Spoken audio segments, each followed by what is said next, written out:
warahmatullahi wabarakatuh. Alhamdulillahirabbil alamin. Assalatu wassalamu ala asrofil anbiya'i wal mursalin wa bihi nasta'in wa ilayhi hufidin sallallahu alaihi wasallam.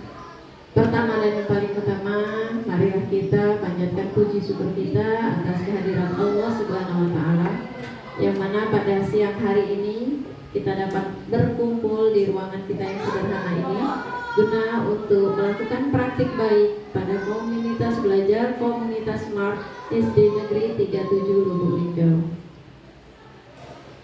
Yang sama-sama kita hormati, yang berkesempatan hadir pada hari ini, Kepala SD Negeri 37 Lubuk Linggau, Bapak Al-Rasid. Kemudian kepada narasumber kita, Ibu Yuyun, SPDGR, dan Dewan Guru dari SD Negeri 37 Lubuk Linggau yang sempat untuk hadir pada hari ini. Baiklah, marilah kita buka acara kita, yaitu komunitas belajar kita, praktik baik pada komunitas Smart, berbagi praktik baik budaya positif, penerapan segitiga restitusi dengan mengucapkan basmalah. Acara yang pertama yaitu penyampaian atau sambutan dari Kepala SD Negeri 37 kepada Bapak Al-Rasid, kami persilakan.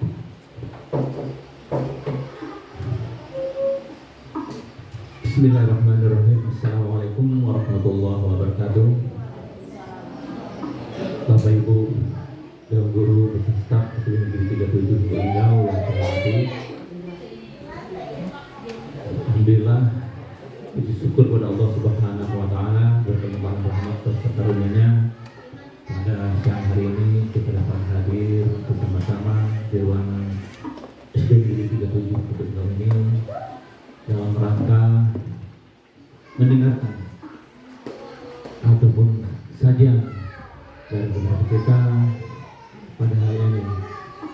Kemudian salawat dan salam mari kita sampaikan kepada junjungan kita Nabi besar Muhammad sallallahu alaihi wasallam dengan ucapan Allahumma shalli ala sayyidina Muhammad wa ala sayyidina Muhammad. Insyaallah kita akan ada syafaat setelah amin ya rabbal alamin. Bapak Ibu yang saya hormati, alhamdulillah SD Negeri 37 Lubuk Linggau ditunjuk sebagai perwakilan, sebagai penyampaian materi atau moderator tentang apa yang kita inginkan kemajuan untuk SD Negeri Kota Lubuk Linggau, khusus SD Negeri 37 Lubuk Linggau ini. Untuk itu mari kita terima hal yang baik untuk meningkatkan sekolah yang ada di Kota Lubuk Linggau, khususnya di Negeri 37. Kenapa saya katakan demikian? Karena banyak sekolah-sekolah yang lain yang ingin ikut sama itu. Namun alhamdulillah kita sebagai SD Negeri 37 Linggau dapat ada perwakilan, yaitu Bu Yuyun, untuk ikut pelatihan. Nah, untuk itu mari kita kejar, kita isi apa-apa yang disampaikan oleh Bu Yuyun atau penyampaian materi nanti, sehingga kita dapat sampaikan kepada anak didik kita. Bila perlu ya kita sampaikan juga kepada sekolah-sekolah yang lain. Padahal pada hari ini banyak hal-hal yang perlu disampaikan, terutama beberapa hari yang lalu Ibu Jeli ikut ya pelatihan untuk perwakilan kepada SD Negeri 37 ya, yaitu tentang kurikulum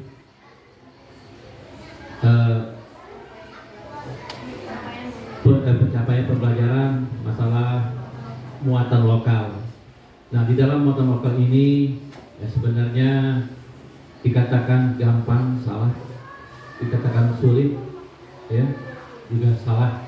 Kenapa? Karena banyak hal-hal yang perlu kadang-kadang kita tahu tapi susah untuk mengungkapkannya. Untuk itu nanti mohon apa hasil daripada Bu Jeli di SMP 2 kemarin sampaikan kepada seluruh dan guru karena mengingat ini adalah sangat penting. Ada beberapa hal yang perlu kita jalankan untuk sekolah kita ini. Selama ini kita hanya tebak-tebakan mana yang mampu, ada yang bahasa Inggris, ada yang baca tulis Al-Quran, ada juga yang muatan lokal.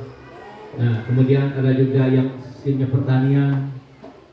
Jadi untuk itu bahwa muatan lokal ini adalah apa-apa yang ada di lingkungan Kota Lubuk Linggau yang lebih terkenal. Nah, untuk itu ya kita harapkan kedepannya kepada Bapak Ibu dan Guru masalah muatan lokal ini sehingga dapat berjalan dengan baik dan tanpa ada keraguan di antara kita. Kemudian daripada itu juga Bapak Ibu, bahwa alhamdulillah SD Negeri 37 ini telah terpanggil berapa orang guru untuk ikut dalam yaitu uji kompetensi, ya. Mudah-mudahan dalam menjalankan ataupun dalam menerima materi itu nanti dapat berjalan dengan lancar, sukses dan tanpa hambatan apapun. Dan yang lain yang belum, mudah-mudahan secepatnya akan menyusul, karena tidak ada lagi yang dipilih, yaitu lari tambahan itu yang belum. Nah, untuk mengisi kekosongan itu, karena guru kita yang jelas 4 ya akan ikut itu. Nah, berarti 4 kelas, 4 pelajaran olahraga, 2 olahraga. Nah, kemudian ditambah dengan guru kelas. Nah, oleh karena itu saya harapkan kepada kita semuanya saling membantu dan saling mengisi kekosongan guru kelas itu nanti kita hitung belakang hari bagaimana caranya sehingga tidak merugikan anak-anak didik kita dalam mengikuti pelajaran. Kalau memang tidak boleh katakan tidak mampu hadir, ada apa sampaikan sudah kami.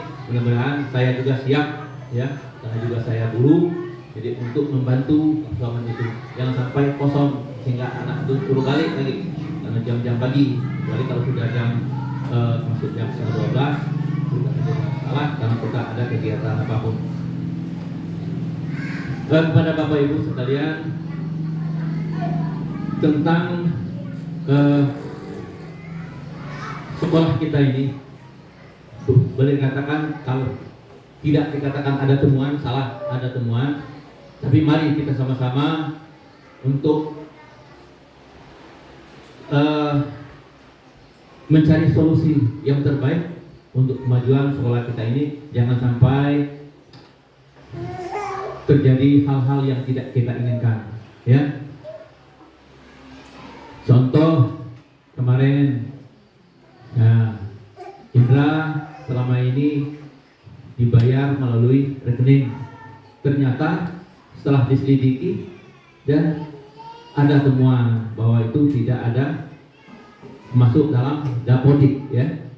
Nah, oleh karena itu kita kembalikan kepada sistem manual, dibayar, bukan tidak dibayar. Nah, untuk yang kemarin-kemarinnya itu kita bisa menjawab, karena itu mungkin keterbatasan kemampuan kita, karena sudah saya juga tidak tahu bahwa belum punya LPTK atau belum masuk dapodik. Jadi dari mana kok bisa? Nah itu. Tapi kita tidak bisa mengatakan kelemahan orang bahwa kehebatan tidak. Jadi kita sama-sama untuk kedepannya agar kita dapat perjalanan dengan baik. Kemudian juga Ibu Parti, Ibu Parti tidak bisa kita tunjukkan di situ sebagai guru. Nah ini dia masalahnya nih. Ya, kalau kita masukkan ke dalam daftar hadir, ini adalah guru mulok misalnya. Nah, kemarin mau disuruh bupati, nanti ketahuan di situ. Nah, karena sekarang kejanggihan sekarang ini, maka kita suruh dengan Jadi yang berangkat untuk mengikuti kegiatan itu. Tapi jangan bupati tersinggung, bukan tidak mau menyuruh, karena kita saling menutupi, jangan sampai ya kita depannya. Nanti kita jadi bahan pikiran kita, mudah-mudahan sekolah kita dapat dengan baik. Kemudian alhamdulillah kemarin ada tim dari perpustakaan pusat selamat datang ke perpustakaan kita, dan alhamdulillah perpustakaan kita dianggap sudah layak atau baik. Nah mungkin kedepannya ada hal-hal yang perlu untuk diwawancarai. Oleh karena itu kepada Pak Windy, nanti kalau ada yang nelpon ya pertanyaan, mungkin pertanyaan yang sudah dijawab yang ada di dalam file-file itulah yang perlu dijawab. Nanti tolong kepada Ibu Yeli ataupun yang lain untuk membantu menjawab dalam file yang kertas yang di itu. Jadi kalau dia nelpon langsung jawab sesuai dengan apa yang ada di kita. Ya, jangan mengada-ngada. Nanti waktu dia datang, mana izin kamu yang kemarin ada. Nanti, itu kalau sekedar untuk yang lebih sedikit tidak masalah. Yang penting buku pengunjung, buku ini ada lengkap kita. Cuma kemarin kan belum ketahuan, yang sudah sampaikan. Kalau barang ini baru kami buka dan mungkin masih ada di dalam lemari-lemari atau tersimpan di ruang kelas itu. Kurasa hanya itu yang perlu saya sampaikan. Mudah-mudahan kerjasama dan kebersamaan kita untuk meningkatkan mutu pendidikan khususnya di SD Negeri 37 Lubuk untuk kedepannya akan menjadi lebih baik. Demikianlah, wassalamualaikum warahmatullahi wabarakatuh.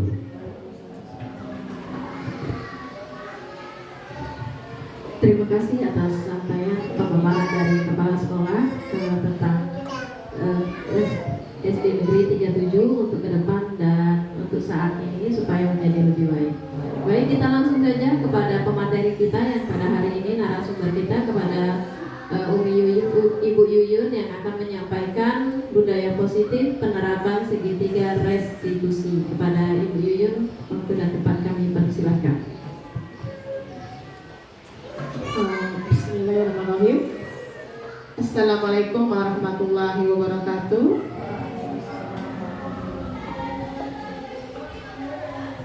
Pertama-tama marilah Bapak Ibu kita ucapkan puji syukur kepada Allah Subhanahu wa taala yang mana pada siang hari ini kita masih bisa bertatap muka, kita sharing bersama ya tentang budaya positif dan penerapan segitiga restitusi. Tanpa pula kita kirimkan salam serta salawat kepada Nabi besar kita, Nabi Muhammad SAW. Allahumma shalli ala sayyidina Muhammad wa ala ali sayyidina Muhammad.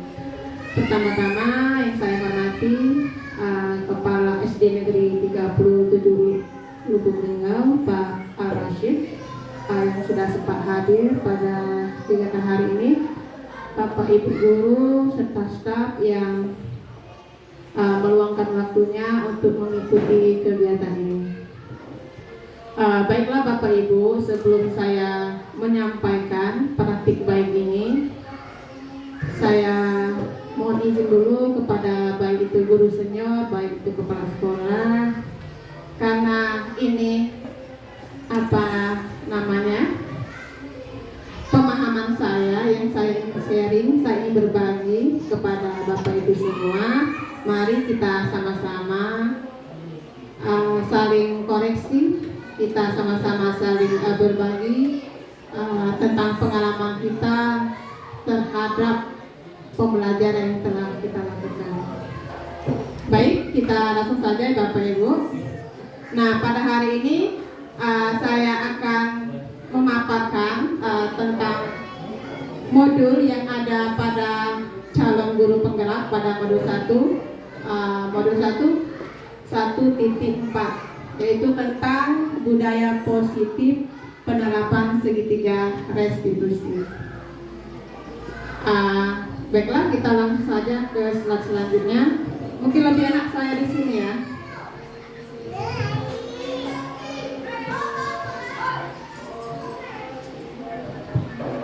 Nah, sekarang sebelum kita memasuki tentang konsep inti budaya positif, mungkin ada baiknya kita sharing dulu ya. Konsep tentang budaya positif itu apa saja kira-kira Bapak Ibu? Kita ini sharing supaya kita saling berbagi ya. Mungkin yang bisa?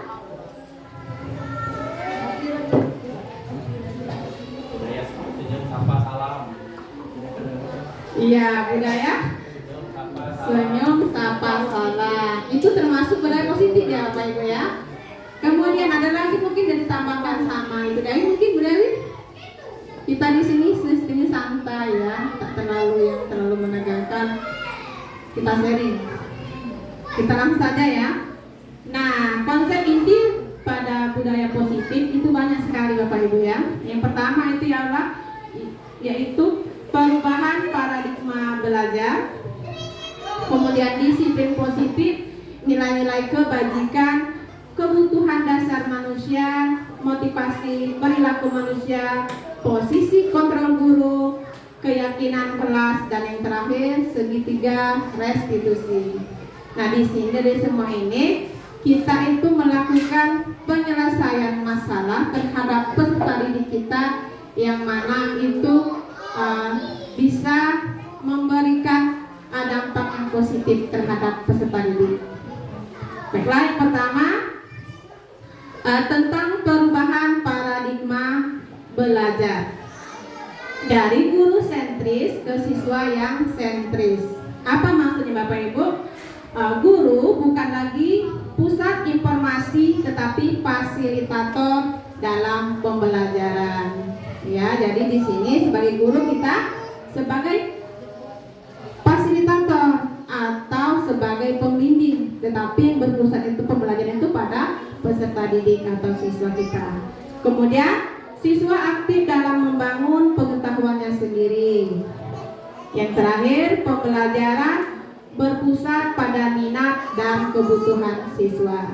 Inilah yang dinamakan perubahan yang sekarang ini ya, yang terjadi sekarang ini yaitu perubahan paradigma belajar. Kemudian ini tentang disiplin positif, membangun disiplin tanpa hukuman. Nah, di sini maksudnya ketika anak itu mempunyai permasalahan atau kita menemui anak yang kesulitan belajar, tetapi kita harus fokus pada solusi ya Bapak Ibu ya, bukan pada kesalahan anak tersebut ya. Jangan misalkan anak itu berbuat salah langsung kita marah, tetapi kita harus mencari solusi karena itu sudah terjadi ya Bapak Ibu. Kemudian menciptakan hubungan yang positif antara guru dan siswa. Nah, baiklah Bapak Ibu, di sini maksudnya kita sebagai guru itu harus dengan anak-anak itu kita tuh seperti teman sendiri. Nanti kita masuk nanti posisi kontrol sebagai seorang guru ya.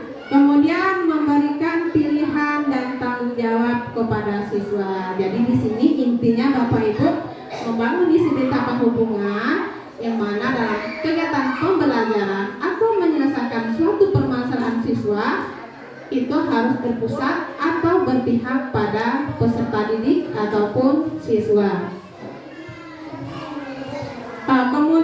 Kemudian nilai-nilai kebajikan bisa dibaca di sini Bapak Ibu ya. Kalau menurut yang nilai kebajikan yang ada pada profil pelajar Pancasila, yaitu beriman dan bertakwa pada Tuhan Yang Maha Esa dan berakhlak mulia. Kemudian berkebinekaan global, gotong royong, mandiri, kreatif, dan bernalar kritis. Kemudian selanjutnya kalau menurut IBO atau Primary Years Program PYP, yaitu toleransi, rasa hormat, integritas, mandiri, menghargai, antusias, empati, keingintahuan, kreativitas, kerjasama, percaya diri, dan komitmen. Nah, di sini Bapak Ibu semuanya ini termasuk yang dikatakan nilai-nilai kebajikan, nilai-nilai yang telah diyakini. Kemudian kalau menurut keterampilan hidup atau life skill, dapat dipercaya, lurus hati, pendengar yang aktif, tidak merendahkan orang lain dan memberikan terbaik dari diri. Kemudian kebutuhan dasar manusia. Yang pertama, kebutuhan dasar manusia itu bertahan hidup ataukah sayang dan rasa diterima. Yang pertama itu bertahan hidup. Yang kedua, kasih sayang dan rasa diterima. Yang ketiga, kebebasan. Yang keempat, kesenangan. Dan yang kelima, penguasaan. Nah, bisa di sini ada contoh misalkan, kenapa kalau misalkan orang yang mencuri atau orang yang melakukan tindak kejahatan itu harus dipenjara atau dihukum. Nah, ini merupakan salah satu kebutuhan dasar dari orang tersebut diambil, yaitu kebutuhan apa? Iya, kebebasan. Kebebasan itu ditahan atau diambil karena dia telah melakukan kesalahan atau kejahatan. Kalau kita pasti butuh semua ini. Siapa yang tidak butuh? Pasti butuh semua ya, Bapak Ibu ya. Nah, ini ada contoh studi kasus.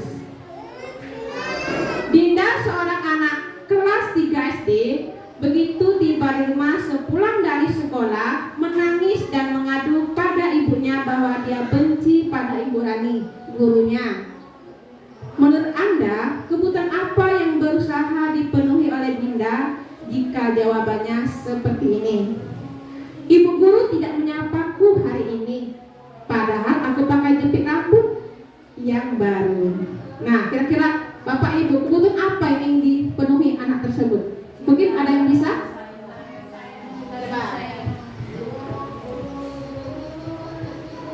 Kalau menurut saya, anak tersebut itu membutuhkan cinta dan kasih sayang.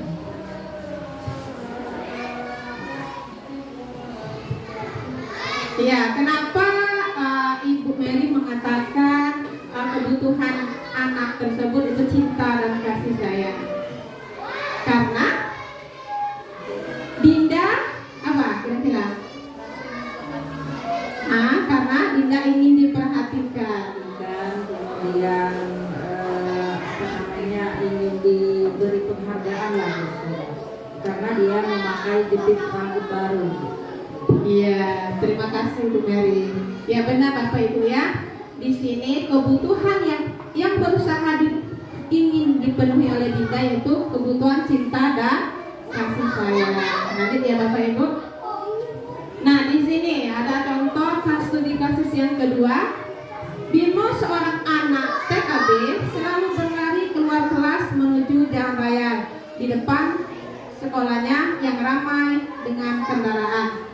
Tingkahnya membuat guru Bu Ani bingung dan seringkali lari mengejarnya. Ada beberapa kemungkinan jawaban yang diberikan Bimo. Identifikasi kebutuhan yang ingin dipenuhi oleh Bimo jika respon Bimo seperti di kolom sebelah kiri. Aku bosan belajar mewarnai terus di dalam kelas. Kira-kira kebutuhan apa itu? Mungkin langsung dijawab boleh.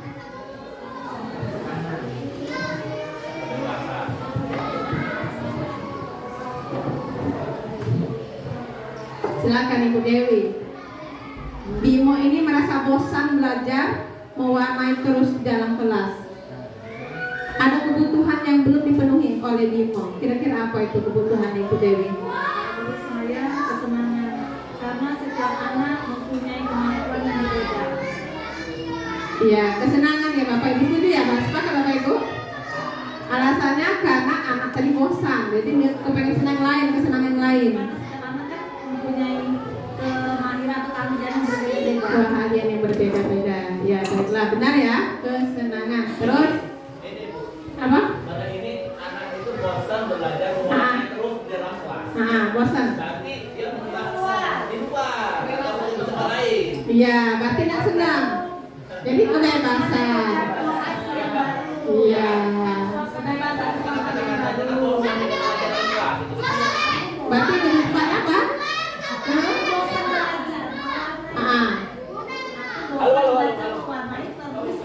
Iya. Kebebasan. Ingin aktivitas yang lain ya, jangan cuma mewarnai terus. Kemudian ini ada kasus ketiga. Nah, tahun ini Dimas genap berusia menyetir mobil. Setiap akhir pekan ia berlatih menyetir. Ia terlihat senang sekali berlatih sampai akhirnya ia bisa menyetir mobil dengan baik dan lancar. Ketika ibunya bertanya pada Dimas, apa yang membuat dia ingin bisa menyetir mobil? Ketika jawaban Dimas adalah seperti ini, kebutuhan apa yang ingin dipenuhi? Ini jawabannya. Aku merasa bangga dan keren. Kira-kira kebutuhan apa yang ingin dicapai oleh Dimas? Mungkin langsung Pak sekolah mungkin. Kalau menurut pertanyaan itu dan jawaban, aku merasa bangga dan keren. Itu karena dia merasakan kesenangan. Senang dia mampu dalam mengendarakan kendaraan itu. Ya, berarti jawabannya ke kesenangan. Nah, mungkin ada yang lain, pendapat yang lain? Kalau tidak kesenangan penguasaan. Karena dia merasa Iya. Kalau jawaban dari ini kemarin itu jawabannya itu penguasaan. Karena dia merasa bangga dan keren. Aku menguasai, ya itu bisa, tapi dia merasa menguasai, penguasaan. Ya. Nah sekarang coba Bapak Ibu mungkin bisa dibacakan sama Ibu Ebi. Studi kasus selanjutnya, Ibu Ambar, guru wali kelas 2A di SD Pelita Hati, sedang bingung menghadapi ulah salah satu murid di kelasnya, Doni. Beberapa anak di kelas 2A telah datang padanya dan mengeluh. Doni yang seringkali meminta bekal makan siang mereka dengan paksa. Jika Anda menghadapi situasi seperti Ibu Ambar, apa yang akan Anda lakukan? Menurut Anda, kira-kira apa alasan Doni melakukan hal itu? Ada yang bisa? Mungkin dari Bu Jeli. Silakan.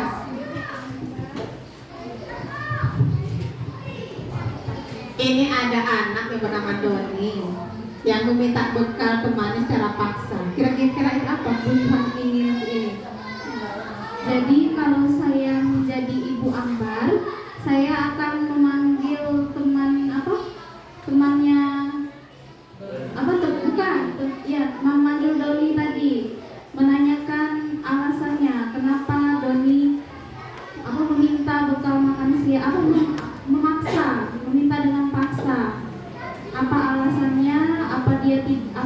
Apa dia tidak membawa bekal ataukah Doni tadi kelaparan? Nah, bisa jadi apa dia menyukai teman. Jadi ditanya, ya bisa jadi alasannya seperti itu. Ya, yang pertama tadi, jadi yang akan saya lakukan, saya akan memanggil Doni. Lalu ketika dia sudah memberikan alasannya tadi, saya akan menasihatinya sesuai dengan alasan dia. Kalau dia menyukai makanan temannya, artinya kita bilang nanti kepada orang tuanya, Ibu, misalkan ini tadi Doni mengambil bekal makan siang temannya, alasannya karena dia suka. Jadi kan mungkin ibunya nanti berpikir anaknya dikasih bekal makan siang yang sama seperti temannya tadi. Ataupun kalau alasan yang lain, misalkan Doni tadi tidak membawa bekal, artinya itu sama. Jadi solusinya tetap konsultasikan masalah anak tadi kepada orang tuanya, apa yang sudah anak tersebut lakukan kepada orang tuanya. Jadi serta-merta guru dan orang tua itu saling bekerja sama. Itu menurut saya. Baik, terima kasih. Ya benar Bapak Ibu. Bapak. Kita sharing ya Bapak Ibu. Baik Bapak Ibu, ini pernah terjadi ya di hadapan mata saya sendiri waktu di SD 61. Jadi ada seorang anak setiap hari meminta dana uang 20.000 kepada anak tersebut. Ternyata anak yang dipinta itu adalah anak kepala sekolah, ibunya guru, bapaknya kepala sekolah. Alhasil anak itu tidak melapor, tapi yang melapor itu temannya. diminta dan uang setiap hari 20.000. Langsung saya panggil satu-satunya dulu. Setelah saya panggil satu-satu, keterangan dari yang pertama, tempat yang minta itu kenapa dia tidak mau menjawab, alasannya tidak tahu. Nah, jadi saya panggil lagi kepada anak yang minta. Begitu saya tanya kepada anak yang minta, ini sudah ada perjanjian kan nih Pak? Perjanjian kenapa? Karena saya pulang dari sekolah, saya ditumbur dengan sepeda. Nah, supaya tidak melapor luka kaki saya ditumbur sepeda tadi, dia sanggup memberi saya uang 20.000 untuk setiap hari. Tapi yang melapor tadi temannya, yang ketiga, orang ketiga. Kenapa? Nah, ini tadi tentang permasalahan itu. Nah, oleh karena itu permasalahan ini adalah Doni yang meminta makanan kepada temannya secara paksa. Ya, itu tadi solusinya adalah pertama-tama kita panggil ya satu-satu dulu. Setelah dapat keterangan dari yang pertama, kemudian yang kedua, kemudian kedua-duanya kita panggil. Baru ada siapa saksinya. Nah, solusinya itu ya kepada anak yang memeras tadi kita sampaikan hal yang terbaik supaya jangan terulang lagi. Dan kalau memang dia perlu makanan itu, ya ini kadang-kadang itu faktor ekonomi keluarga juga. Kalau di rumah tangganya orang tuanya pulang pergi subuh pulangnya malam, yang nyiap makanannya siapa? Nah, kan kadang-kadang itu menjadi masalah. Nah, itu harus kita teliti ya di dalam. Dan oleh karena itu satu-satunya jalannya adalah kita cari satu jalan tengah kedua-duanya, dan bila perlu yang apa? Kalau memang penekanan itu dari anak itu, orang tuanya kita panggil, ya kita hadirkan ya, secara sama-sama perpecahan masalahnya itu, dan sampai yang lain menjadi korban. Itu. Mungkin ada lagi Bapak Ibu yang lain atau kita saja ya. Ya, terima kasih ya untuk Ibu Jali dan Pak Makasih telah memaparkan analisa dari kasus ini tentang Doni yang mengambil secara paksa makan bekal dari kira-kira menurut Bapak Ibu kebutuhan apa yang ingin Doni penuhi pada kasus ini kira-kira?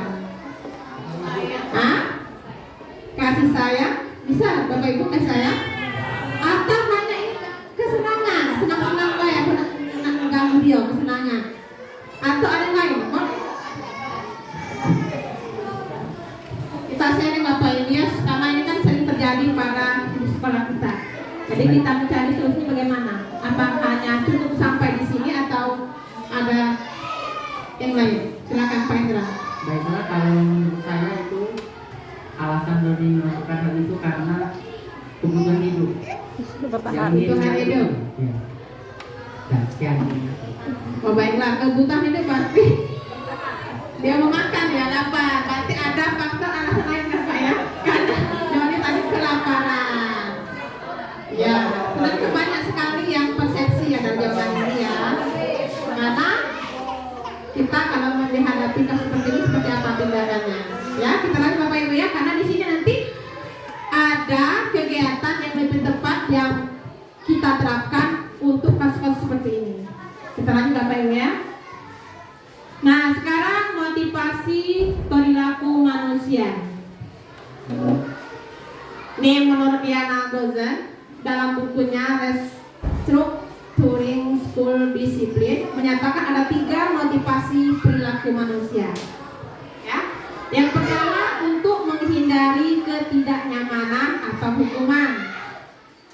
Dan yang kedua untuk mendapatkan imbalan atau penghargaan dari orang lain. Nah, dari satu dan dua motivasi tersebut itu dinamakan motivasi intrinsik atau motivasi dari luar, bukan dari dalam atau dari murid itu sendiri. Nah, kalau dari motivasi intrinsik atau dari dalam, yaitu untuk menjadi orang yang mereka inginkan dan menghargai diri sendiri dengan nilai-nilai yang mereka percayai. Seperti tadi ya, namanya kalau kita mengambil peran orang itu pasti tidak bagus, itu menyalahi keyakinan yang dia percayai, berarti tidak menghargai ya, tidak menghargai apa namanya itu Iya, diri sendiri. Ini ada 2 ya motivasinya ya.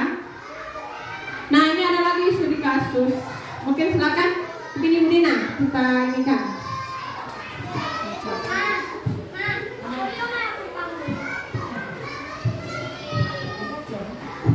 Ya, mungkin dibaca dulu.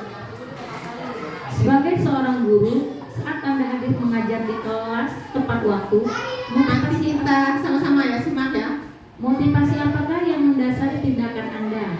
Apakah Anda datang tepat waktu karena tidak ingin ditegur oleh atasan Anda dan kemudian mendapatkan surat peringatan, atau menghindari ketidaknyamanan dan hukuman, atau Anda ingin mendapatkan pujian dari atasan Anda dan mendapatkan penghargaan sebagai karyawan atau guru berprestasi, mendapatkan imbalan atau penghargaan dari orang lain, atau Anda ingin menjadi orang yang menghargai waktu, menghargai diri Anda sendiri sebagai teladan bagi murid-murid Anda karena Anda percaya tindakan Anda sebagai guru akan dicontoh oleh murid-murid Anda, menghargai nilai-nilai diri sendiri.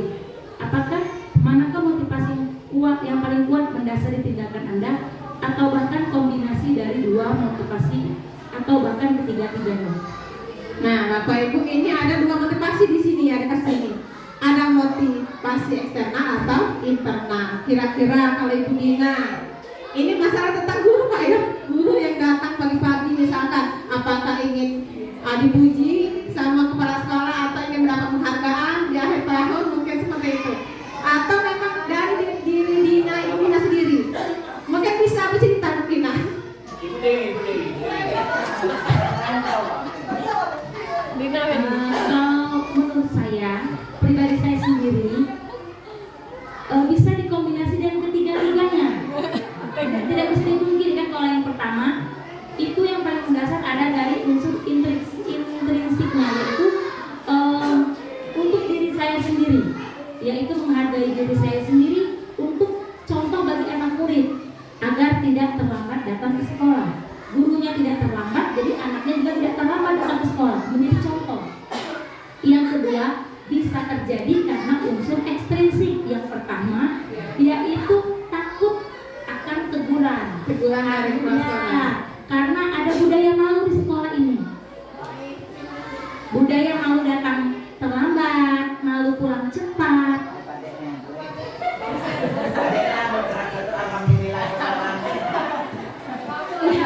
Yang ketiga, Tidak seragam.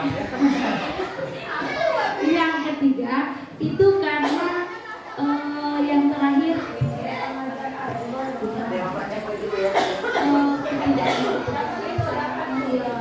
mendapatkan pujian.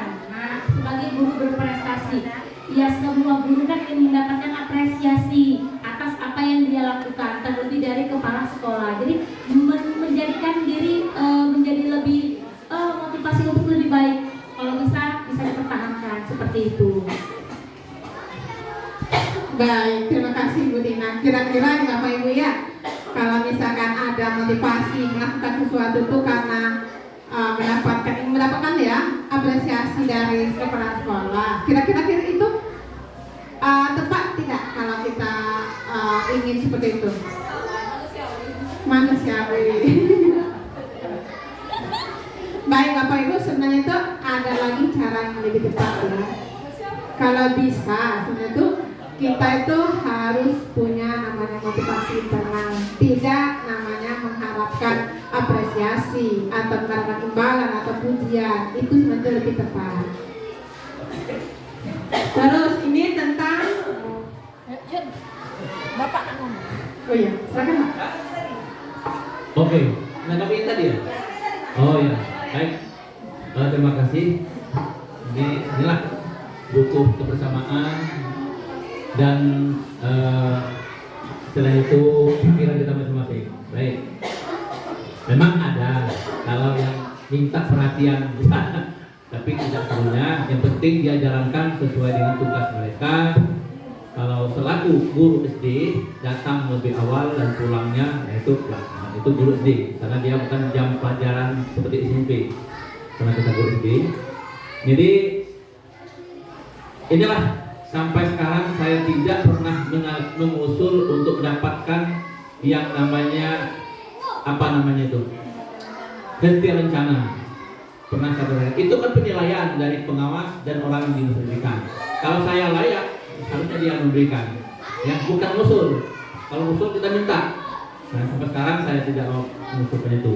Kepada masalah ini adalah saya pribadi itu tingkatkan kedisiplinan kita selaku kita seorang guru, ya, seorang guru, ya tugas kita.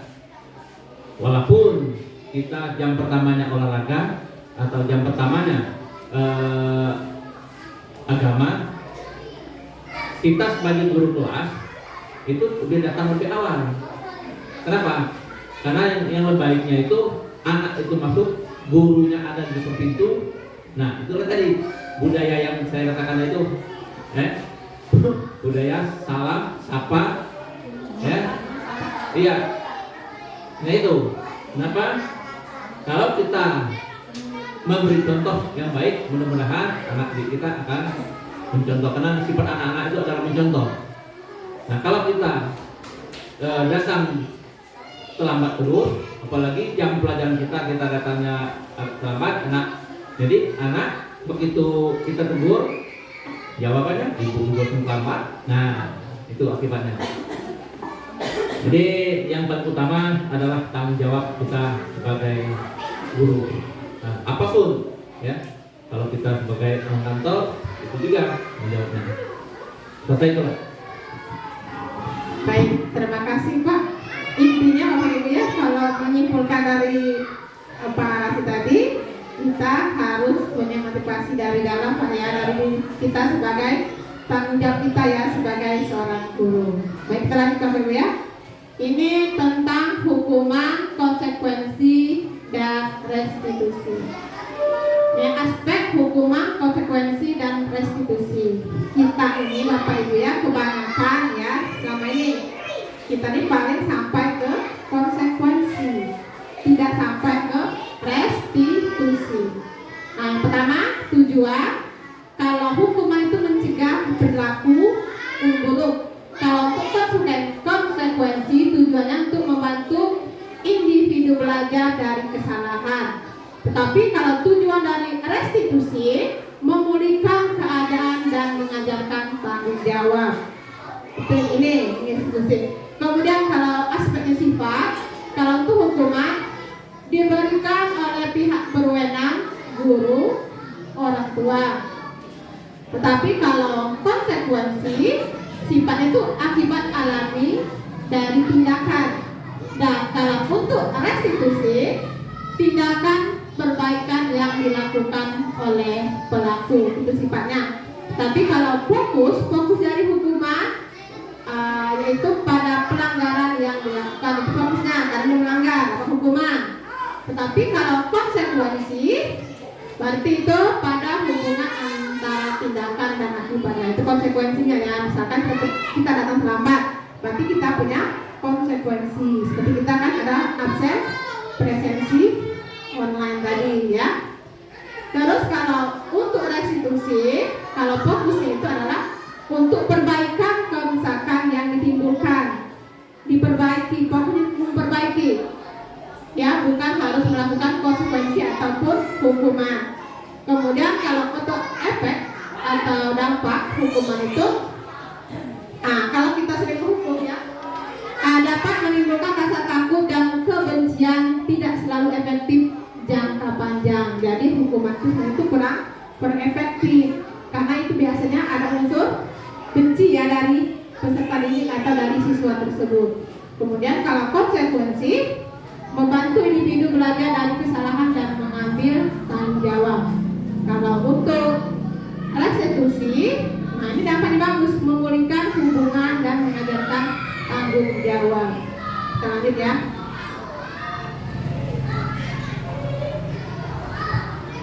Nah ini ya contoh hukuman dari hukuman, konsekuensi, dan restitusi. Ini contoh pertama ya, siswa tidak mengerjakan pekerjaan rumah atau PR.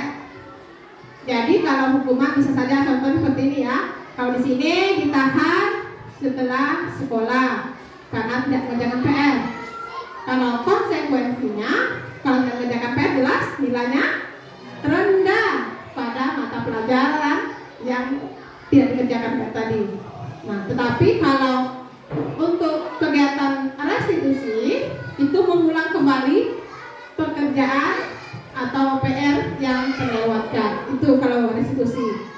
Ya, kalau misalkan ada anak yang tidak mengerjakan PR atau pekerjaan rumah. Kemudian misalkan di sini ada contoh mengganggu teman saat pelajaran. Ini banyak ya. Di kelas kita pasti banyak Bapak Ibu ya. Nah, kalau hukumannya dilarang mengikuti kegiatan ekstrakurikuler karena dia sering ganggu di kelas, apalagi pas ekstrakurikuler, lebih parah hukumannya. Kalau konsekuensinya teman menjadi tidak nyaman dan tidak mau bergaul dengan yang suka mengganggu. Tapi ada konsekuensinya ya. Kalau kita sering mengganggu misalkan siswa ya, mengganggu teman saat belajar, ini konsekuensi atau resiko maksud kita ya. Resiko dari perbuatan kita tadi, teman menjadi tidak nyaman dan tidak mau bergaul dengan kita. Tetapi kalau untuk restitusi, meminta maaf kepada teman yang diganggu. Kemudian misalkan di sini selanjutnya mencontek saat ujian. Nah, ini kalau hukuman dari kita biasanya kan nilai ujian menjadi 0 atau konsekuensinya tidak lulus pada mata pelajaran tersebut. Tetapi kalau restitusi, mengganti buku yang rusak atau memperbaikinya.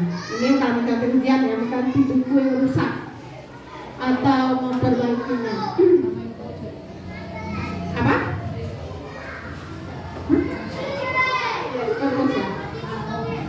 Kan misalkan waktunya kan banyak sikap ya yang memperhatikan bentuknya. Terus lanjut ya.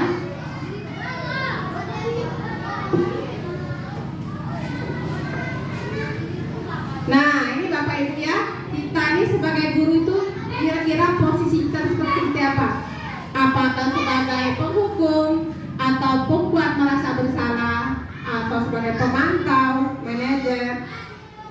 Nah, kira-kira kita amati satu persatu ya Bapak Ibu ya. Ini yang pertama, posisi kita misalkan sebagai penghukum, menggunakan ancaman, hukuman fisik atau verbal untuk mengendalikan perilaku, fokus pada kesalahan. Itu kalau misalkan kita sebagai guru itu sebagai penghukum, ini karakteristiknya, fokus pada kesalahan, tidak menemukan solusi penghukum, atau menggunakan ancaman atau hukuman fisik atau verbal untuk mengendalikan perilaku, itu penghukum. Tetapi kalau ini contohnya ya, memarahi siswa di depan kelas, memberikan hukuman fisik, ini memang tidak disarankan, mengancam akan menurunkan nilai. Ya, awas kalau naik kelas. Nah, misalkan kita hukum kan ancaman, namanya hukuman. Kita sering seperti itu ya Bapak Ibu. Kemudian dampaknya, nah siswa tersebut atau peserta didik itu merasa takut, benci, tidak percaya pada guru, motivasi belajar menurun dan perilaku agresif. Itu kalau kita sebagai penghukum. Baik dampaknya Bapak Ibu ya. Ini dampaknya tadi. Tetapi kalau misalkan kita posisi kontrolnya membuat merasa bersalah, sering kan kita sering misalkan ngomong seperti ini. Nah, kan lembut biasa ngomong kan? Lembut ya. Aku tidak kasihan sama ibu. Lah sudah ibu jelasin cara benar, masih tidak bisa.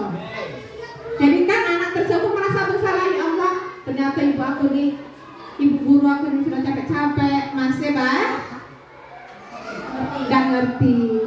Nah ini ya, ini kalau karakteristiknya membuat siswa merasa bersalah atas tindakannya, seringkali dengan nada suara yang lembut atau penuh penyesalan. Itu nada kita, sering guru biasa kan, nah seperti itu. Nah kalau contoh perilakunya misalkan mengatakan, saya sangat kecewa dengan kamu, kamu bisa melakukan hal itu, melakukan hal seperti itu, menggunakan nada yang menyindir. Nah ini dampaknya nak, anak itu merasa bersalah berlebihan, terus rendah diri, kesulitan dalam memperbaiki Mungkin Bu Rina ingin ini sampaikan seperti kebingungan Ibu Rina.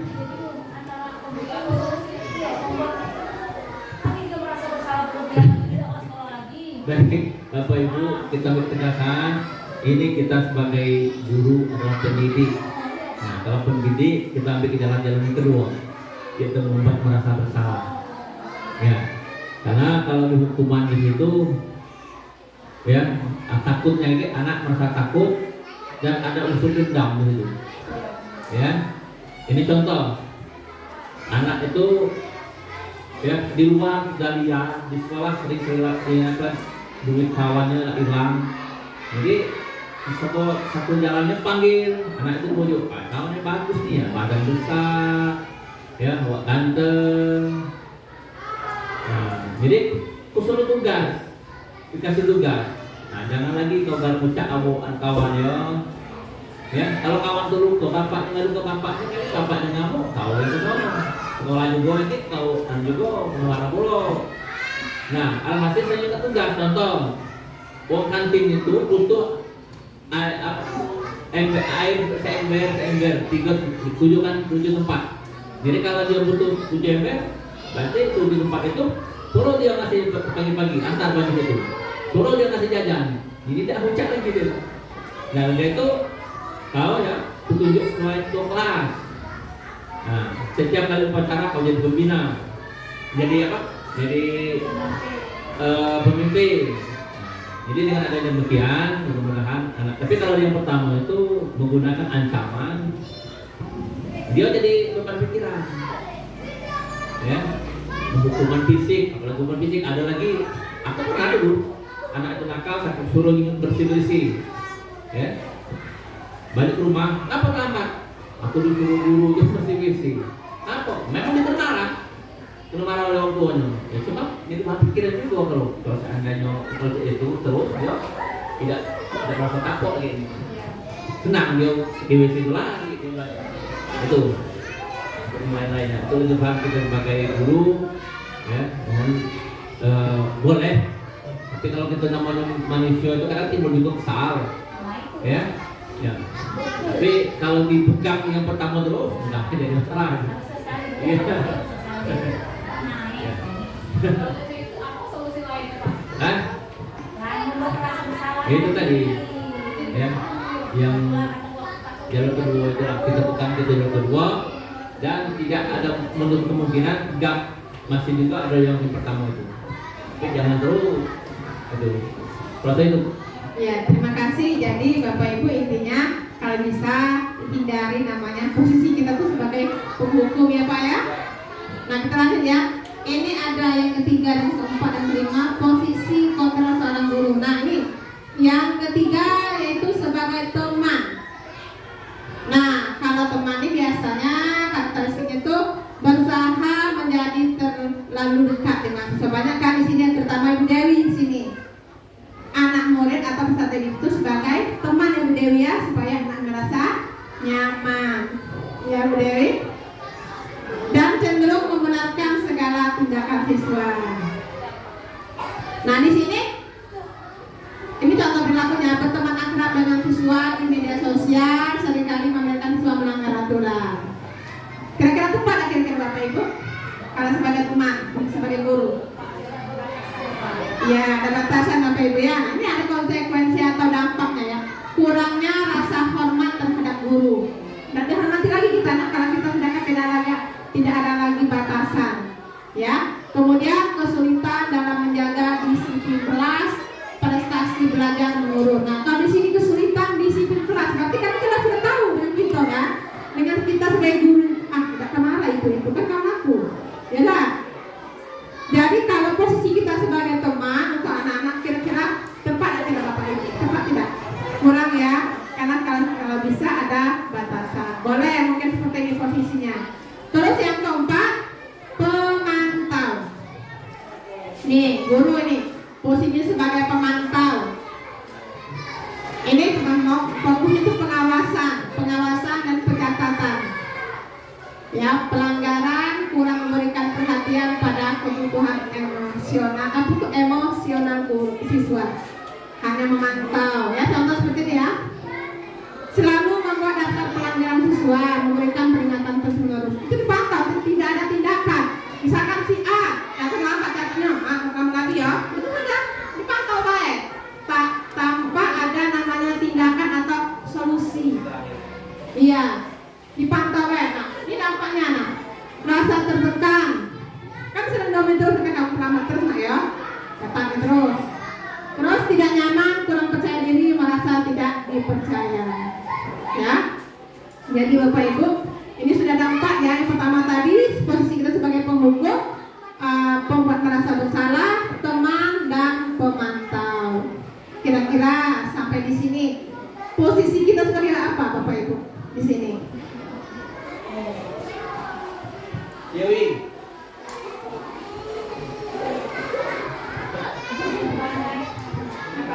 Sebagai apa Bu Dewi? Terus terang nih Bapak Ibu, kalau saya sendiri mungkin, bukan mungkin sih, mungkin baru sampai ke teman, mungkin belum sampai ke misalkan pemantau atau belum. Karena saya kalau dengan anak-anak biasanya itu mengakrabkan Bapak ya. Mungkin penjelasan dari Bapak. Begini Bu Yuyun ya, dan Bapak Ibu sekalian, ini anak-anak sekarang ini ya, kalau kita terlalu menganggap dia sebagai teman, wibawa kita sebagai guru hilang. Ini contoh ya, setiap ketemu kadar Pak, nah iya, jadi kadang-kadang boleh kita anggap sebagai teman pada saat-saat yang dibutuhkan ya. Kemudian kita juga tidak bisa dijadikan seorang pemantau saja ya. Solusi akhirnya tidak temukan, tidak apa-apa, Pak juga nyubit tidak, Pak itu tidak marah, mukul, tidak disanksinya. Nah itu juga yang salah. Jadi di dalam kedua-duanya ini kita sama-sama merapatkan, boleh kita sebagai teman tapi ada tempatnya, tapi jangan sampai dibawa kita sebagai guru ya hilang. Karena apalagi anak-anak sekarang ini keberaniannya iya bukan seperti dulu lagi ya. Kalau saya dulu ada guru di warung duduk pinggir anus itu lari ya, jalan lain. Kalau sekarang hai itu ya. Oleh karena itu kepada Bapak Ibu tinggal lagi kita harus memahami situasi bagaimana caranya, karena kita adalah sebagai seorang guru. Kalau kita tidak punya wibawa lagi anak sama minjak kepala. Nah itu. Dan kita juga tidak bisa ya memberi hanya sekedar batas teguran kalau memang itu anak itu salah, harus ada sanksi. Kalau memang salah, ketahuan salah, sanksinya apa? Ya jelas sanksinya itu jangan sampai yang sifatnya itu mengecewakan ataupun dia akan denlah sekolah itu ya.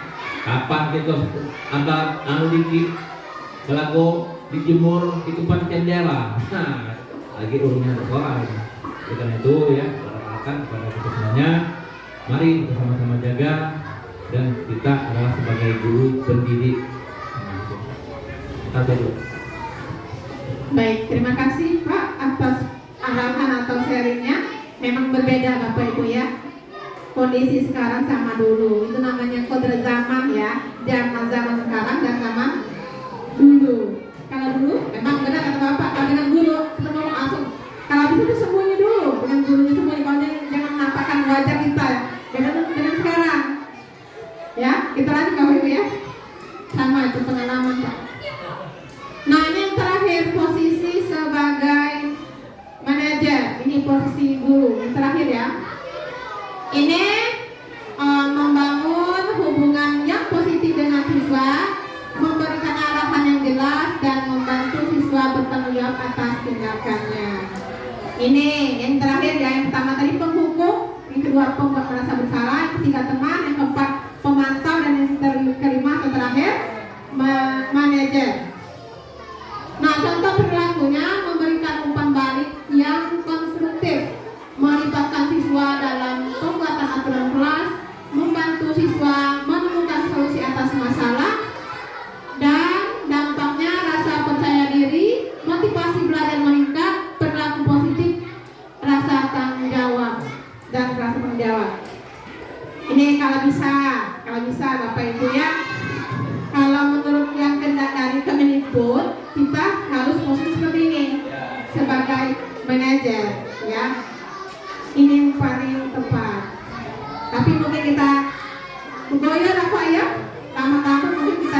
menjalani seperti ini posisinya.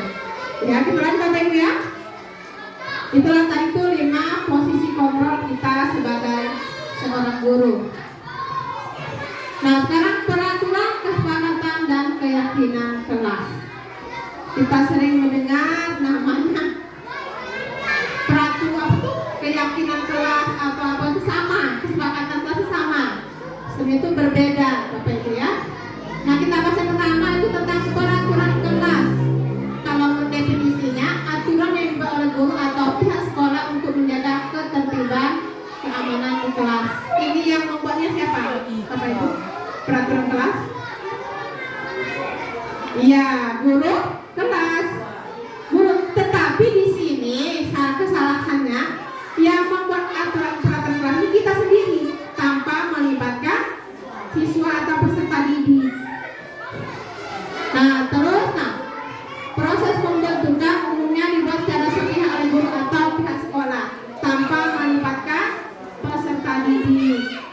Kemudian contoh ya, dilarang membawa makanan dan minuman ke dalam kelas, harus mengenakan seragam lengkap. Nah, ini biasanya kita sering kita lakukan seperti ini, yaitu tentang peraturan kelas. Hanya kita sendiri yang buat tanpa kita berkolaborasi dengan peserta didik atau sharing. Ya. Selanjutnya tentang kesepakatan kelas.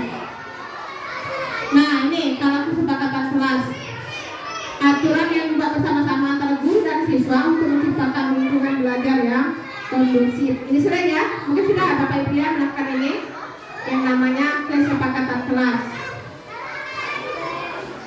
Fokus utamanya keterlibatan siswa, rasa memiliki dan tanggung jawab bersama. Proses pembentukannya dibahas dan disepakati bersama antara guru dan siswa. Nah, kemudian Bapak Ibu, apa bedanya keyakinan kelas dengan kesepakatan kelas? Ini apa sama ya dengan keyakinan kelas? Kita lanjut ya. Nah, ini kalau keyakinan kelas. Apa kira-kira beda dari keyakinan sama kesepakatan?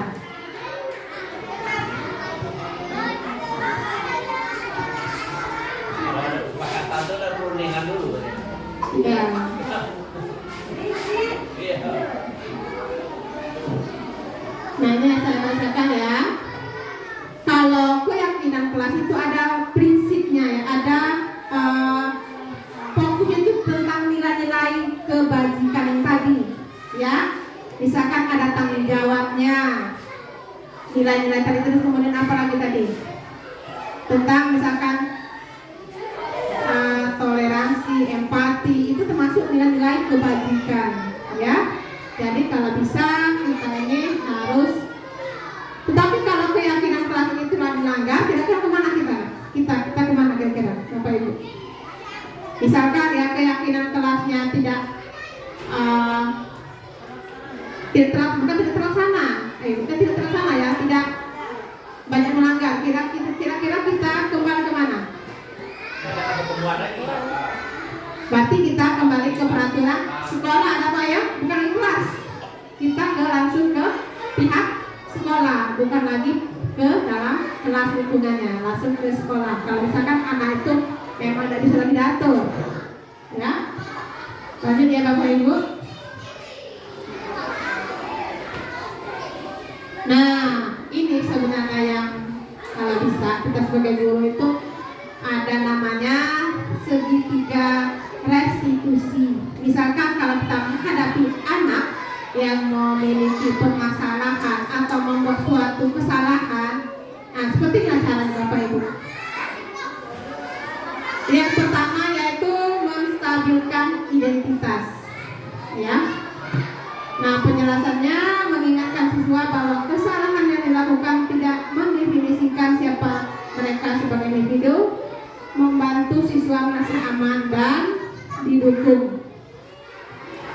Contoh konkretnya nilai-nilai, prinsip dan tujuan bersama. Tujuannya dibahas dan disepakati bersama, seringkali melalui diskusi yang mendalam. Kira-kira apa contohnya seperti ini? Seperti ini Bapak Ibu, menstabilkan identitas. Mungkin ada yang bisa memberikan contoh mungkin untuk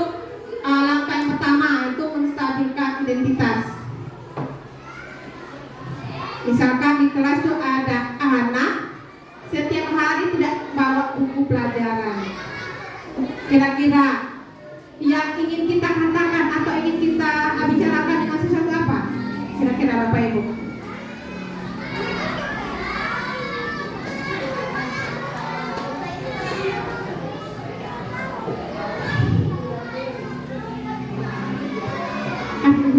Bagaimana Ibu Mary?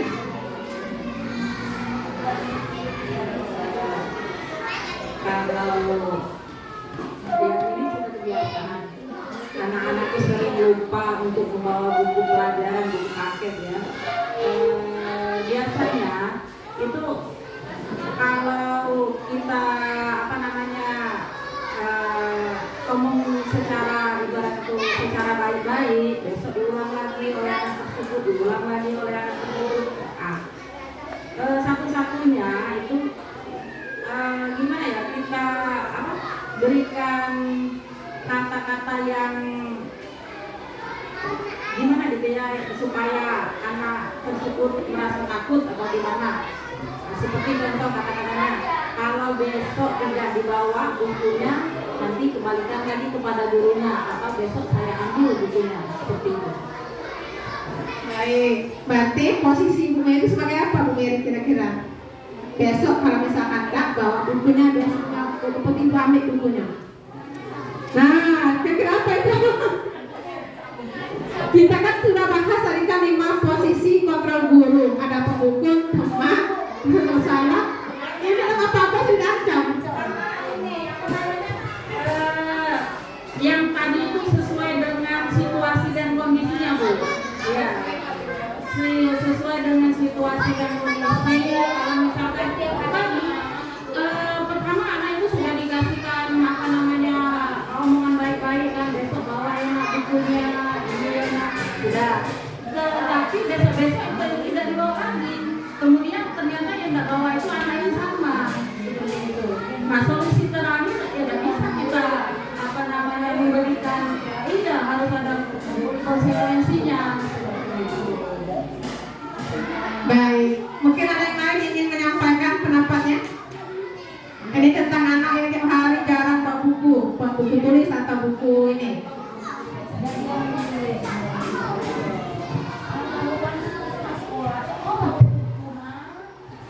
Mungkin Ibu Nina bisa menjelaskan. Mungkin dari Pak. Ibu, ya, ini cara kita untuk menanggapi salah anak misalnya itu kita sampaikan kepada anak, ya, ini secara seluruhnya. Nah, buku adalah gudang ilmu. Cara membukanya adalah membaca.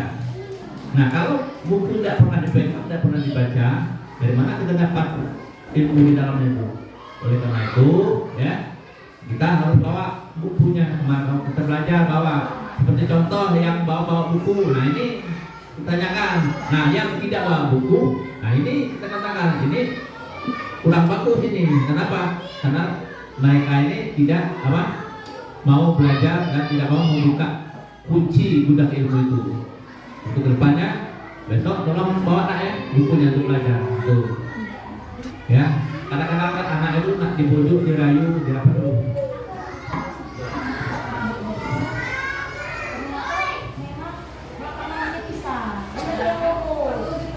Faktor mana? Ya baik, benar Bapak Ibu, baik dari Pak Raffi tadi benar. Kita tuh harus namanya menstabilkan identitas. Ajak anak itu ngobrol dulu Bapak Ibu ya. Kita tanyakan kalau benar seperti kata Pak Raffi tadi ya. Misalkan saya perhatikan, misalkan Akbar sering sekali tidak membawa buku ke sekolah. Kira-kira ada apa nak? Atau tanyakan lagi, misalkan kira-kira alasan apa Akbar tidak membawa buku? Misalkan lagi kata tadi kan apa tadi benar? Orang tuanya bisa. Berarti kita harus tahu pokok permasalahan atau kondisi anak tersebut. Jangan langsung mengasih tindakan atau melabel atau mengejar anak tersebut. Jadi solusi kalau namanya menstabilkan identitas, kita ajak anak tersebut, kita obrol secara langsung. hadapan kita tadi. Kalau buku itu adalah ya ilmu. Kalau kita jadi kita belajar itu harus membawa buku. Buku itu penting untuk dipelajari. Itu namanya menstabilkan identitas. Lanjut ya, langkah yang kedua, validasi tindakan yang salah. Nah, nih penjelasan itu mengakui bahwa tindakan yang dilakukan memang salah. Kalau memang salah kan tadi kan anaknya tadi tidak membawa buku, berarti kita ngomong itu salah ya nak. Terus misalkan namun tanpa menyalahkan siswa secara pribadi, membantu siswa memahami banyak dampaknya. Nah contohnya ya, saya mengerti kamu merasa kesal, tetapi memukul teman itu bukan cara yang tepat untuk menyelesaikan masalah. Itu namanya validasi tindakan. Kita bisa terangin ini ya. Ini contohnya tentang ada anak atau siswa yang memukul, dia berkelahi. Nah ini langkahnya, langkah yang kedua itu yaitu validasi tindakan yang salah dengan berkata seperti ini. Saya mengerti kamu merasa kesal, tetapi memukul teman itu bukan cara yang tepat untuk menyelesaikan masalah. Itu namanya termasuk tindakan dari validasi tindakan yang salah. Tujuannya membantu siswa memahami mengapa tindakan yang salah dan bagaimana tindakan tersebut berdampak pada orang lain. Ini yang terakhir atau yang ketiga, menanyakan keyakinan. Nih Bapak Ibu ya, setelah kita melakukan menstabilkan identitas, melakukan validasi tindakan yang salah, yang terakhir menanyakan keyakinan. Pasti anak itu kan punya keyakinan sendiri ya. Misalkan kalau aku bohong pasti tidak bagus, ya. Kalau aku terlambat pasti tidak bagus. Mereka tahu. Anak-anak tuh tahu kalau itu tidak benar dan salah. Nah nih contoh konkretnya, apa yang kamu rasakan setelah melakukan hal itu? Misalkan tadi memukul ya, atau tidak membawa buku tulis ke sekolah. Kita tanyakan apa yang kamu rasakan setelah melakukan hal itu. Pasti merasakan apa kira-kira? Menyesal. Kita tanyakan secara ini dengan anak-anak. Kemudian apakah tindakanmu sesuai dengan nilai-nilai yang kamu percayai? Nah ini Bapak Ibu, kita harus mengaitkan supaya anak itu kembali dengan keyakinan mereka, ya. Karena kita tadi sudah belajar tentang nilai kebajikan tadi, ya Bapak Ibu ya. Mungkin di sini ada yang menambahkan, mungkin yang tentang menanyakan keyakinan. Ya, kita lanjut ya Bapak Ibu ya. Ini ada contoh video tentang kegiatan restitusi.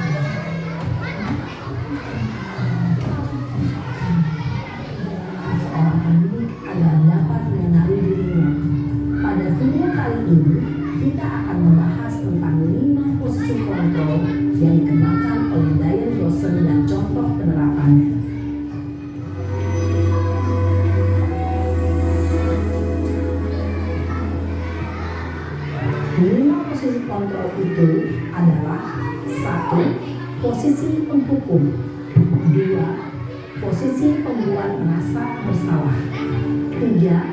Posisi teman, 4. Posisi pemantau atau monitor, dan 5. Posisi manajer. Untuk lebih memahami kelima posisi tersebut, mari kita saksikan kasus Naren yang terlambat hadir 20 menit di sekolah dan melihat bagaimana kelima posisi kontrol dalam menghadapi masalah tersebut.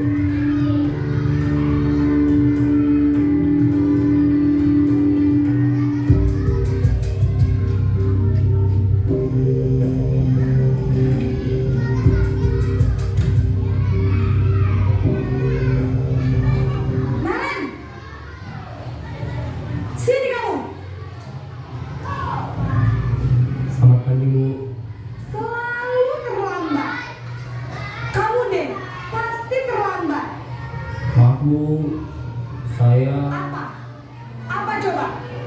Alasan kamu apa lagi? Kapan sih kamu tidak terlambat? Malas sekali ya kamu jadi anak. saya Dasar pemalas. Gak kapok-kapok sih kamu. Sudah berapa kali terlambat? Sana, kamu keliling lapangan basket 2 kali. kenapa saya harus keliling lapangan basket, Bu? Kenapa? Kamu melawan ibu. Berani-beraninya jawab. Sudah terlambat, masih berani jawab pula. Sekarang, keliling lapangan basket 5 kali sekalian. Biar kapok. Cepat. Pergi sana ke lapangan basket. Posisi penghukum biasanya berbicara dengan nada tinggi, menghardik, menunjuk-nunjuk, menyakiti, dan menyindir. Hukuman bisa berupa fisik maupun psikis. Ibu dan bapak guru hebat. Dampak yang terjadi pada murid ketika guru berada pada posisi penghukum adalah murid cenderung akan memberontak, bahkan menyimpan dendam.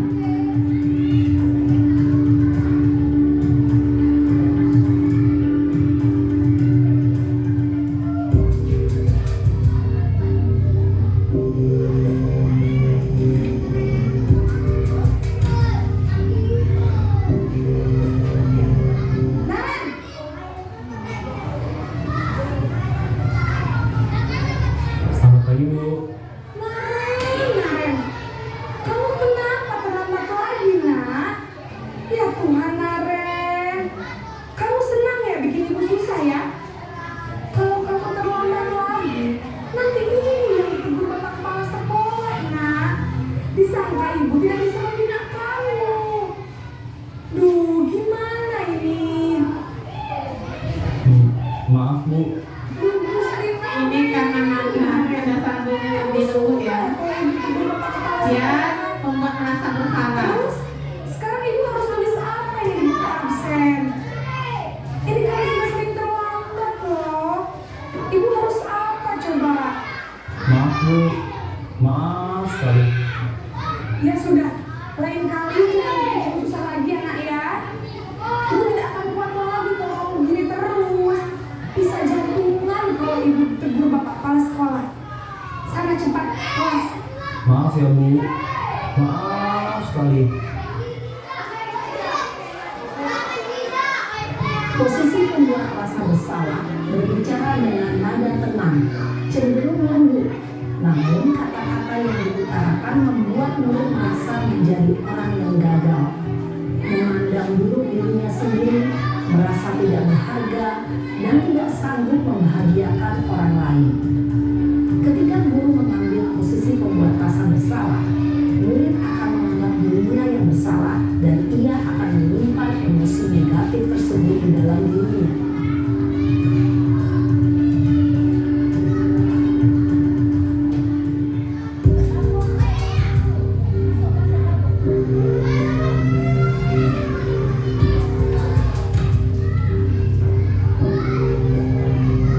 Naren,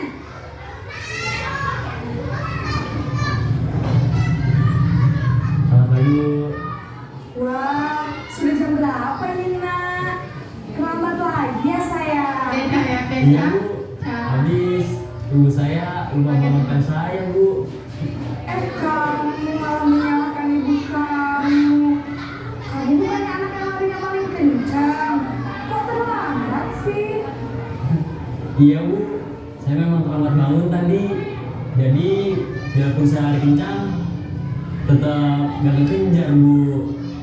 Ya sudah sana. Nanti lain kali larinya lebih kencang lagi ya. Biar gak terlambat lagi. Bikin senang ibu. Demi ibu.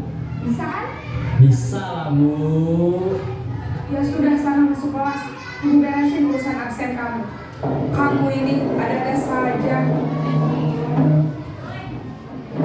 Dalam posisi teman, guru berbicara dengan nada suara ramah, akrab, cenderung bersenda gurau untuk menjaga suasana tetap santai. Murid akan merasa senang, aman, dan akrab dengan guru. Identitas yang tercipta adalah identitas sukses atau berhasil. Namun, terima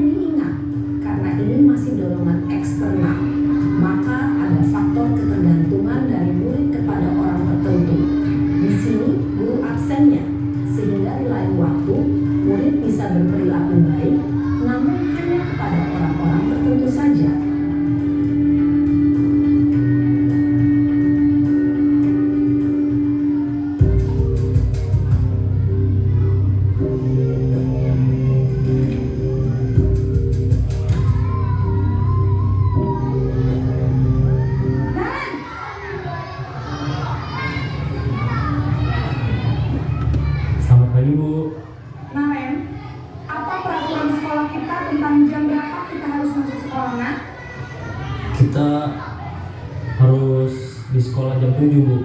Iya betul, sekarang sudah jam 7.20. Naren sudah tahu konsekuensinya jika terlambat hadir. Paham, Bu. Saya harus tinggal kelas pas jam istirahat selama 20 menit. Iya benar, konsekuensinya demikian. Jadi nanti jam 9.30 pas istirahat, kamu harus tinggal di kelas, kerjakan tugas tambahan untuk ketertinggalan kamu, ya? Baik, Bu. Posisi pemantau mengandalkan penghitungan atau data untuk mengontrol murid. Guru mengarahkan murid berdasarkan peraturan dan konsekuensi. Seorang pemantau menunjukkan bahasa tubuh dan ekspresi wajah yang datar dan cenderung formal.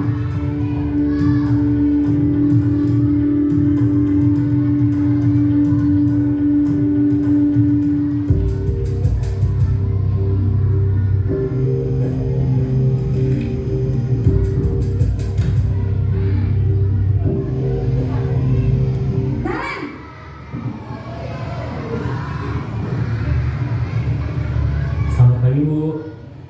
Selamat pagi Naren. Maaf, Bu. Saya terlambat.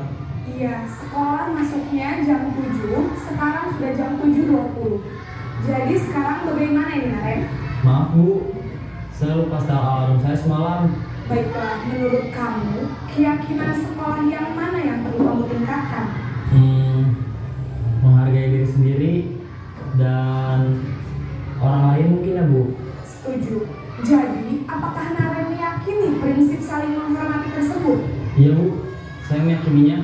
Apakah Naren bersedia memperbaiki masalah keterlambatan ini? Bersedia, Bu.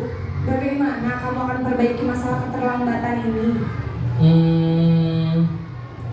Saya akan coba untuk tidak lupa menyetel alarm saya, Bu.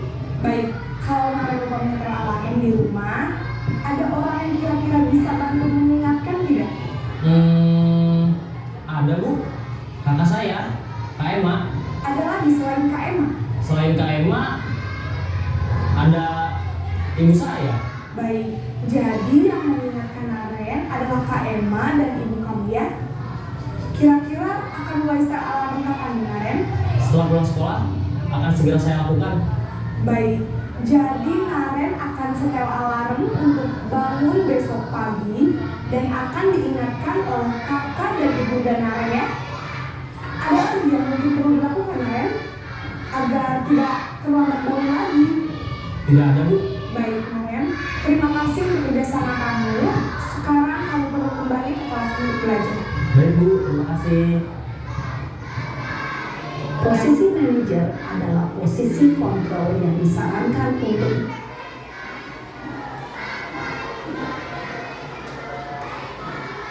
Itu tadi Bapak Ibu contoh atau ilustrasi kalau kita ingin melakukan tindakan ya dengan 5 posisi kontrol guru. Kalau bisa tadi sudah kita bahas sama-sama Bapak Ibu ya. Kalau bisa kita ambil posisi kontrolnya sebagai manajer. Ini sudah pernah saya lakukan kemarin dengan anak kita. Kita lihat sebentar saja cuplikannya. Iya. Ini sudah saya lakukan kemarin kepada Ferdi. Kecil suaranya ya, karena ada resonan.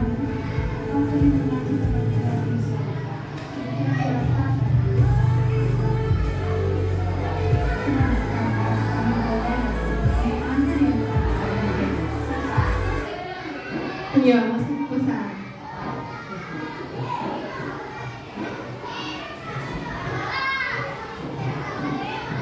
Nah, baiklah Bapak Ibu, tak terasa ya sudah hampir 1 jam kita sharing bersama tentang budaya disiplin di sekolah. Tadi ada beberapa yang paparkan baik itu dari keyakinan kelas maupun 5 fungsi kontrol guru dan kebajikan. Sekarang kita refleksikan ya.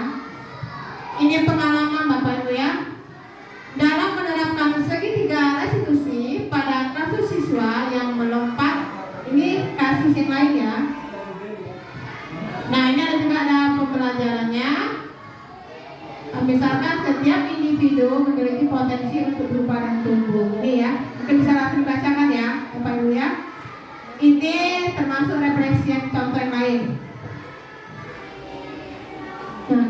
kesimpulan.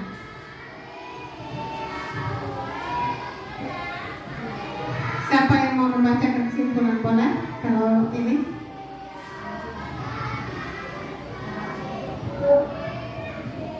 kesimpulan kegiatan kita hari ini yaitu tentang budaya positif adalah sebuah pendekatan dalam pendidikan yang bertujuan menciptakan lingkungan belajar yang nyaman, aman, dan menyenangkan bagi semua warga sekolah. Fokus utama dari budaya positif adalah pada pengembangan karakter siswa, membangun hubungan yang positif antara guru dan siswa, serta melibatkan seluruh anggota komunitas sekolah dalam menciptakan lingkungan yang kondusif untuk belajar. Penerapan segitiga restitusi dalam kasus pelanggaran siswa memberikan hal yang positif dengan pendekatan yang tepat, sehingga kita dapat membantu siswa belajar dari kesalahan mereka dan tumbuh menjadi individu yang lebih baik. Segitiga restitusi bukan hanya tentang hukuman, tetapi lebih pada proses pembelajaran dan pemulihan. Baik, terima kasih Bu Ika telah menyimpulkan tentang materi kita hari ini. Baiklah Bapak Ibu, kegiatan kita cukup sampai di sini. Itulah yang dapat saya sharing atau saya paparkan kepada Bapak Ibu. Lebih dan kurang saya mohon maaf. Kalau ada kata-kata yang bermanfaat, memang itu benar pesan dari saya mohon maaf. Saya akhiri. Wassalamualaikum warahmatullahi wabarakatuh.